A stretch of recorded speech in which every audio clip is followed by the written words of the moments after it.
They'll tell you $1,200 is impossible in the Philippines. And, if you're trying to live like you never left the US or you rented yourself a condo in Manila, they're right. And you'll burn through that in 10 days. I don't live in Manila. I live in the province. So let's go through the actual bills sitting on my desk right now and see what $1,200 is going to get you. Quick thing before the numbers, because I know some of you keep score. A while back, I ballparked my monthly costs at around $873. Now, that still holds up, but I'm using $1,200 today because that's roughly what a lot of you are actually working with on a fixed income or even Social Security, not because that's my number. So think of $1,200 as a ceiling we're kind of testing, not my personal spend. Keep that in mind as we go. Roughly 70,000 pesos a month. Here's where it goes. Rent, $0. I don't pay it. I'm not going to invent a number just to make a tidy video. So if you're planning on your own move, don't copy my $0. Budget $200 to $300 for a decent place in the province, which is still nothing compared to a Manila condo starting at about $800. And that's before parking, before dues, before 2 hours of traffic just to get anywhere. Now my water, also $0. Comes straight off the mountain spring into a 1,000 liter stainless tank. No bill, no meter guy showing up asking me, "Give me my money," like the kids in the last video. Now, I'm not telling you to go buy land next to a spring. I'm telling you the province has built-in breaks nobody back home accounts for. You still may have to pay for drinking water, but it's still really inexpensive. Electric, this one's fresh, and it's going to annoy you. June's bill, 6,333 pesos and 83 centavos. Hold on, I think I've got it right here. Yeah. Let's call it $110. And that was at 13 pesos per kilowatt hour. Starting in July, it's going up to 23 pesos per kilowatt hour. Same house, same usage, but nearly the bill will double. And the reason they're giving is, because of the war. That seems to be the excuse for every price to go up. Even if it doesn't really need to, they have to say, it's because of the war. I don't even know which war they mean anymore. There's a whole menu to choose from. Point is, I'm trying to make is don't budget on today's rates. Utilities move on you. Gas, I pay 1,410 pesos for a tank. It lasts about a month, sometimes a month and a half. Call it under $25, some months less. Now, groceries, toiletries, diapers, 22,000 pesos. That's a real number for 5 people. That's me, my wife, the kids, not a bachelor number, not a eating alone for the camera number, about $385, $390 to feed and stock a family. And if you shop like a tourist at the Western grocery store, you're going to blow past that easily. Go to the market. That is where the money actually gets saved. You got fresher, cheaper, and it didn't ride in a truck for 3 days. Hey, and right now would be a great time if you could do me a solid and smack that like button. I'd really appreciate it. Plus, it'll just get it in front of other people. This video may help as well when they're planning on making their move here. And so, yeah, you help them out. Not just me, you help them out as well. All right, let's talk about insurance. $230 a month on Safety Wing. Bigger than an electric bill, yes. Bigger than gas, second to only to my groceries. And full disclosure, I'm affiliated with Safety Wing. There's a link in the description, so weigh that.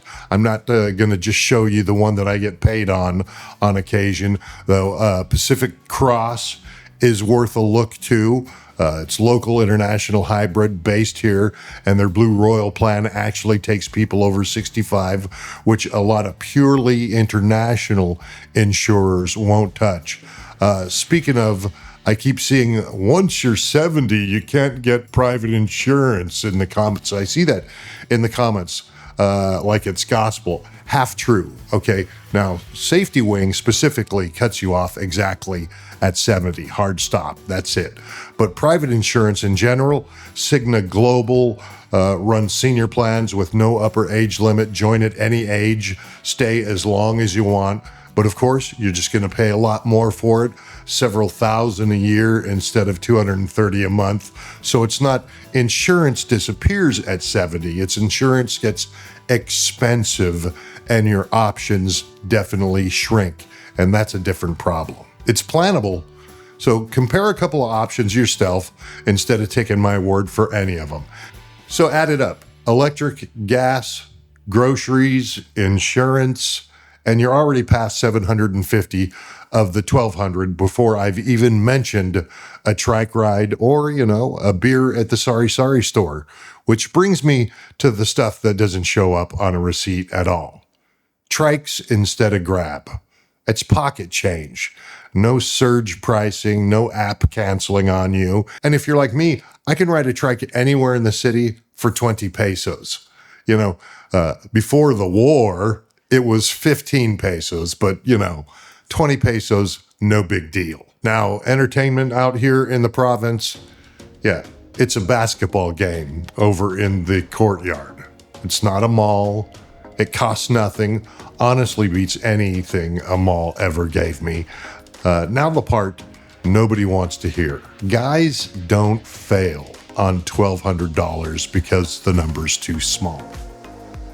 They fail because they bring a city appetite to a province budget. Yeah, I'm speaking of that, a province budget. And it's fact, there are guys doing it less than me, under $873. There are guys doing it more than $1,200. Everybody has their own budget. No specific budget is right for everybody. You live with what you live, and I don't want to hear about, well, those guys must not have worked hard enough in their life. There are different situations for every situation. We just need to make the best of what we're dealt and get it done and do it right. But one way you will fail if you bring that city appetite to a province budget. Imported snacks, the Western bar tab, the just this once that usually happens maybe 4 times a week, and a power bill that's about to double, and you find out fast whether your budget actually had slack in it. The province, it gives you a good life on this money. It doesn't give you your old life. Those are two different things. Confuse them, and it doesn't matter. No amount of pesos is going to fix it. Now, the other half is integration. The guys who struggle are the ones ordering delivery off an app instead of walking to the market and talking to their neighbors. Out here, community, it's not a nice to have. It's basically a line item. You got to have it. So is $1,200 enough? Yeah, comfortably. Add my zero for rent or your real 200 to 300 if you're not as lucky.